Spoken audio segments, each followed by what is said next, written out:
नमस्कार, मी मृणाली पिळणकर. तुम्ही पाहत आहात LS मराठी. घेऊयात काही महत्त्वाच्या बातम्यांचा वेगवान आढावा. राज्य विधिमंडळाच्या 4 आठवड्यांच्या अर्थसंकल्पीय अधिवेशनास उद्यापासून सुरुवात. 4 आठवड्यांचं कामकाज वादळी ठरणार. अजित पवार यांच्या निधनामुळे मुख्यमंत्री देवेंद्र फडणवीस राज्याचा अर्थसंकल्प सादर करणार. अनेक प्रश्न गाजण्याची चिन्ह. महाविकास आघाडीच्या वाट्याला आलेली एकमेव राज्यसभेची जागा कोणाच्या वाट्याला जाणार यावरून कुरघोडी सुरू. शिवसेना नेते आदित्य ठाकरे यांनी पुन्हा एकदा यावर दावा करत राज्यसभेची जागा ही शिवसेनेचीच असल्याचं केलं स्पष्ट. आमदार रोहित पवारांना Z+ सुरक्षा द्या. जामखेड तालुक्यातील शरद पवार राष्ट्रवादी काँग्रेसची मागणी. तात्काळ उच्चस्तरीय सुरक्षा देण्यासाठी निवेदन. भिगवण अपहरण प्रकरणातील वादग्रस्त अझहर शेखचे राष्ट्रवादीच्या नेत्यांबरोबरचे फोटो सोशल मीडियावर व्हायरल.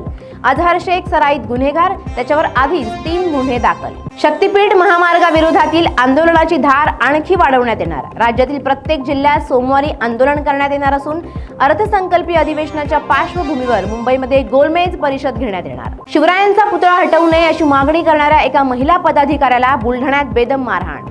घटनेनंतर मराठा समाज आक्रमक. अकोल्यातील धिंगरा चौकात आंदोलन. वर्ध्याच्या विश्रामगृहातील भोंगळ कारभार उघड. विश्रामगृहात लावलेले अग्निशमन सिलेंडर एक्सपायरी. गेल्या 10 वर्षांपूर्वी लावलेले सिलेंडर आजही जैसे थे. 2016ला संपली अग्निशमन सिलेंडरची मुदत. संच मान्यतेच्या जाचक निकषांमुळे मुंबईतील सुमारे 57 मराठी शाळा बंद पडण्याच्या मार्गावर. संबंधित शाळांच्या संच मान्यतेला स्थगिती देऊन त्यांना विद्यार्थी संख्या वाढवण्यासाठी मुदत द्यावी. महाराष्ट्र राज्य शिक्षक परिषदेची मागणी. फेब्रुवारीच्या दुसऱ्या आठवड्यापासूनच थंडी गायब. तापमानात लक्षणीय वाढ.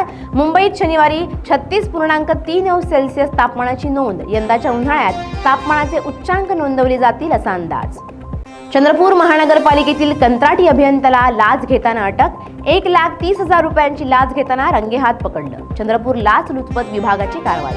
या होत्या आताच्या घडीच्या काही महत्त्वाच्या बातम्या. अशाच महत्त्वाच्या बातम्यांसाठी पाहत रहा LS मराठी.